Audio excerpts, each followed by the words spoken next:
తెలుసుకున్న తర్వాత నువ్వు ఒంటరివి కాదు. దేవుణ్ణి తెలుసుకున్న తర్వాత నువ్వు ఒంటరివి కాదు. ఎలా అంటే ఎందుకు ఒంటరివి కాదు? ఒకసారి ఒక వ్యక్తి గురించి నేను చెప్పాలనుకున్నారండి. ఆ బైబిల్లో ఉన్న వ్యక్తి యోసేపు తన తండ్రి దగ్గర 17 సంవత్సరాలు బ్రతికారు. అది మనం చూడొచ్చండి. 37వ అధ్యాయంలో 1వ వచనంలో ఉంటుంది. యోసేపుకు 17 సంవత్సరాల వరకు అందరూ ఉన్నారు. తల్లి లేదు, కానీ తండ్రి ఉన్నారు, అన్నదమ్ములు ఉన్నారు, ఆ యొక్క తల్లి యొక్క దాసీలు ఉన్నారు, అందరూ ఉన్నారు.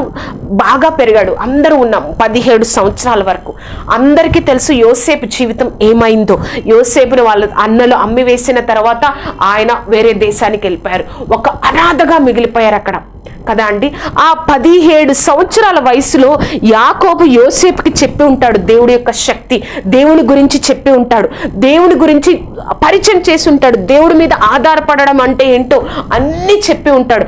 ఆ 17 సంవత్సరాల తర్వాత ఒక తెలియని ఒక ఐగుప్తు దేశానికి వచ్చినప్పుడు యోసేపు ఏం జరిగిందంటే నాకు నిజంగా ఆశ్చర్యం వేస్తుందండి. పరిశుద్ధాత్మ దేవుడు బైబిల్లో యోసేపు గురించి 37వ అధ్యాయంలో రాయించారు.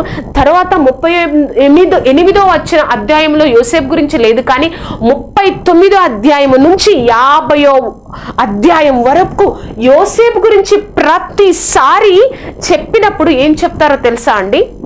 మనము ఒక ప్రాంతంలో వెళ్ళినప్పుడు, ఒక తెలియని ప్రాంతానికి వెళ్ళినప్పుడు ఎలా ఉంటుంది?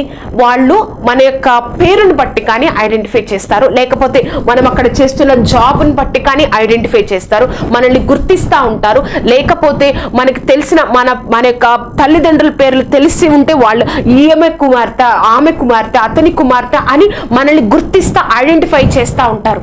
కానీ అక్కడ యోసేపు ఒక బానిసగా వెళ్ళిపోయాడు. ఆయన ఐడెంటిఫికేషన్ ఏంటో తెలుసా? పరిశుద్ధాత్మ దేవుడు ఎంత గొప్ప దేవుడు అంటే నీకు నాకు ఈరోజు జ్ఞాపకం చేయాలనుకుంటున్నారు. 39వ అధ్యాయం నుంచి 50వ అధ్యాయం వరకు ప్రతిసారి యోసేపు గురించి రాసిన ప్రతిసారి ఏమని రాస్తారో తెలుసా అండి? దేవుడు యోసేపుకు తోడే ఉండెను గనుక, దేవుడు యోసేపుకు తోడే ఉండెను గనుక అతడు మహా అభివృద్ధి పొందెను. దేవుడు యోసేపుకు తోడే ఉండెను గనుక ఆ యొక్క ఎవరూ లేని అనాథగా ఒంటరిగా, అందరూ ఉన్నా కూడా ఒంటరిగా బతుకుతున్న ఐగుప్తు దేశంలో ఒంటరిగా బతుకుతున్న యోసేపు ఐడెంటిటీ ఏంటో తెలుసా? దేవుడు తనకి తోడై ఉన్నాడు.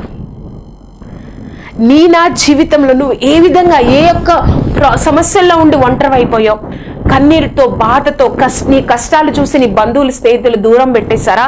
నీ యొక్క ఆర్థిక ఇబ్బందుల్లో నువ్వు ఒంటరిగా అయిపోతున్నావా? అనారోగ్యంతో ఒంటరిగా అయిపోతున్నావా? నీ యొక్క కుటుంబంలో మరణాలు జరిగి ఒంటరి అయిపోతున్నావా? నువ్వు నేను దేవుణ్ణి తెలుసుకున్నామంటే మనం ఒంటరి వాళ్ళం కాదు. ఎలా అయితే దేవుడు యోసేపుకి ఒక ఐడెంటిటీ ఇచ్చారో ఆ యొక్క దేశంలో, దేవుణ్ణి తెలియని దేశంలో, అసలు పరిశుద్ధాత్మ దేవుడు ఎంత గొప్ప దేవుడు అంటే దేవుడు యోసేపుకు తోడై ఉండను కనుక. ఇప్పుడు మనం మార్చుకోవాలండి. దేవుడు నీకు తోడై ఉండను కనుక నువ్వు మహావృద్ధి పొందావు ఒంటరివైనా కూడా. దేవుడు నాకు తోడై ఉండను కనుక దేవుడి శక్తి వలనే మేము నిలబడగలుగుతున్నాము.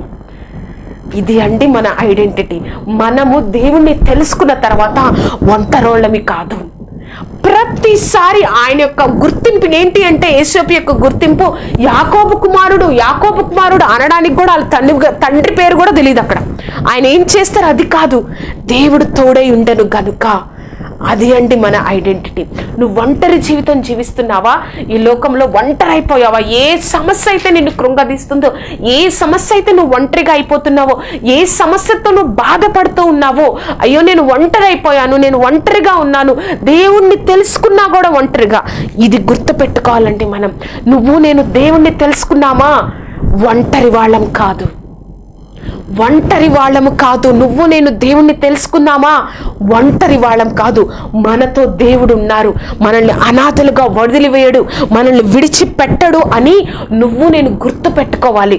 నీకు అందరూ ఉన్నా కూడా నువ్వు ఒంటరి జీవితాన్ని జీవిస్తున్నావేమో, కన్నీటితో ఉన్నావేమో, నీ గృహంలో కన్నీటితో యొక్క కార్యక్రమాన్ని నువ్వు చూస్తా ఉన్నావేమో.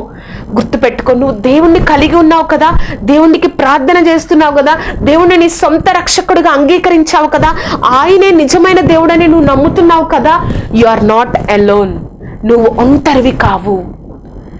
దేవుడు ఈరోజు మాట్లాడాలనుకుంటున్నారు నీతో.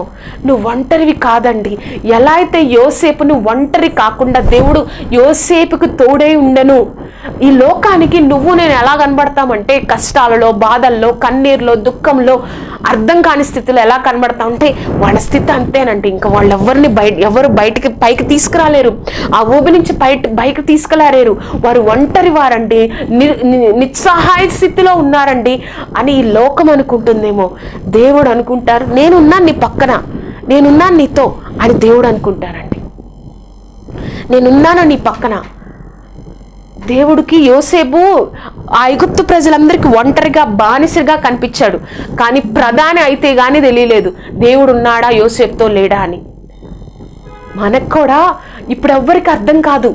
దేవుడు ఉన్నాడు, దేవుని నమ్ముకుంది ఏం జరగట్లేదు కార్యాలు అనుకుంటారు, దేవుడు వైపే తిరుగుతుంది ఏమి జరగట్లేదు అనుకుంటారు.